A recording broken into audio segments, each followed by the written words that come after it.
హరి ఓం. మాతృదేవోభవ. ఎందరు దేవతోత్తములు ఈ శుభవేదినలంకరించినన్.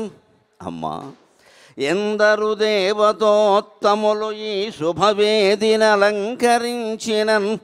సుందర దీపకాంతుల విచూపులతోడుత హారతిచ్చినన్. సుందర దీపకాంతుల విచూపులతోడుత హారతిచ్చినన్.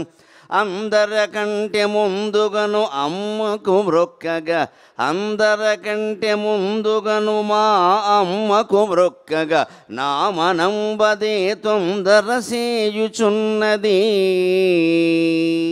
అమ్మా, ఎందరు దేవతోత్తములు ఈ శుభవేదినలంకరించినన్.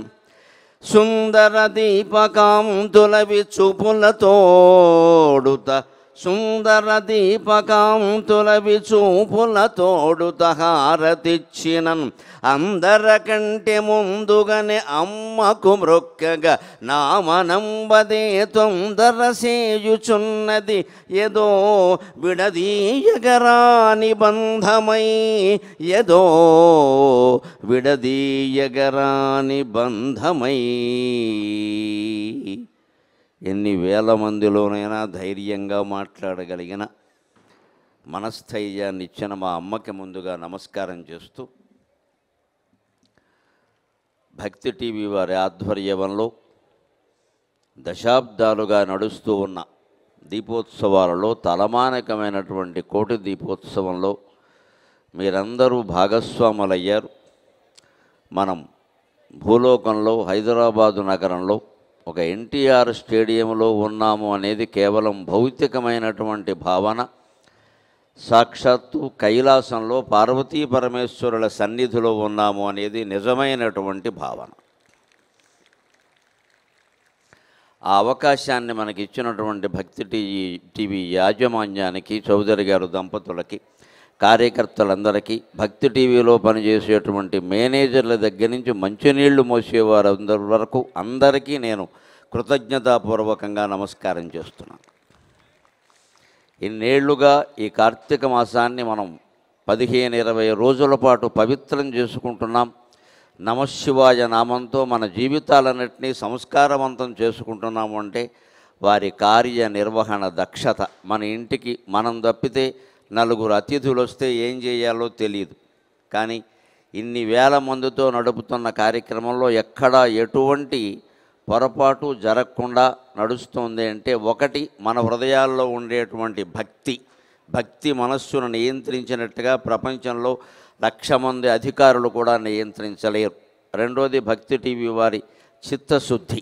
ఆ రెండింటికి మనం నమస్కారం చేస్తూ ఈవేళ ఒక కొత్త అంశం, శివుడికి మనకి రామ్ రామ్. శీర్షిక విచిత్రంగా ఉంటుంది కానీ వింటే బాగా అర్థమవుతుంది. శివుడికి మనకి రామ్ రామ్, అది ఇవాళ నేను మాట్లాడే అంశానికి శీర్షిక. దాన్ని శంకరాచార్య శివానంద లహరిలో ఉండే 2 శ్లోకాల ఆధారంగా చెబుతా. సాధారణంగా మనం ఏమనుకుంటామంటే, గుళ్ళోకి వెళ్ళినప్పుడు ఏమీ పట్టుకెళ్లకుండా వెళ్ళకూడదు. అలాగే జ్ఞానులు పండితులైన వారిని దర్శించినప్పుడు కూడా ఏమీ పట్టుకెళ్లకుండా వెళ్ళకూడదు.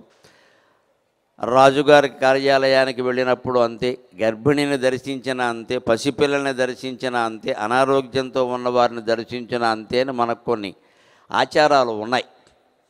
రాజుగారి కార్యాలయం అంటే ప్రభుత్వ కార్యాలయానికి ఏమీ పట్టకుండా పెడితే పనులు అవ్వవు.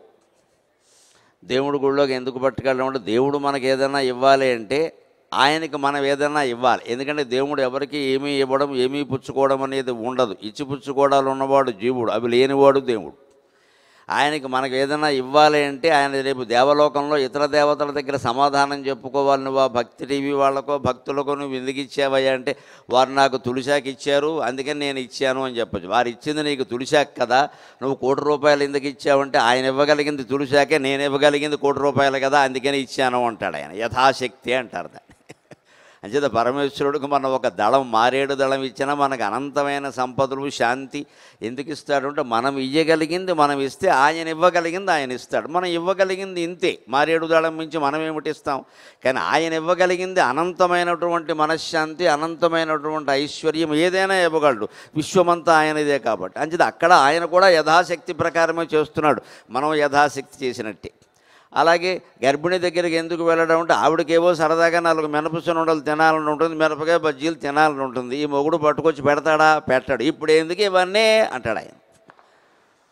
అలాగని పుట్టింటి వాళ్ళు వస్తారంటే ఏమో చెప్పలేదు. అందుకని ఎవరు వెళ్ళినా, పుట్టింటి వాళ్ళు వెళ్ళినా, వేరే వాళ్ళు వెళ్ళినా ఆవిడకి ఇష్టమైనవి ఏవో చేసి మనం పట్టుకెడితే, మా అన్నయ్య కాబట్టి పట్టుకొచ్చాడు, మా మేనత్త కాబట్టి పట్టుకొచ్చింది అని తింటుంది. ఆవిడ మనసులో ఉండే సరదాలు తీరితే మంచి పిల్లలు పుడతారు, సందేహం ఏమీ లేదు. గర్భిణీ స్త్రీని దేవుణ్ణి చూసినట్టే చూడాలి, అందులో అనుమానమే లేదు.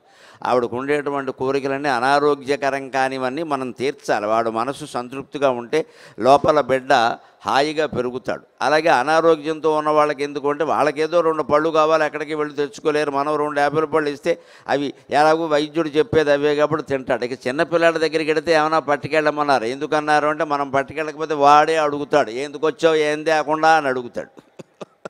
ఎందుకు వచ్చావు మా ఇంటికి పని లేకని సంచి లాక్కుంటాడు. అందుకని చేయమన్నారు. అలాగే ఇప్పుడు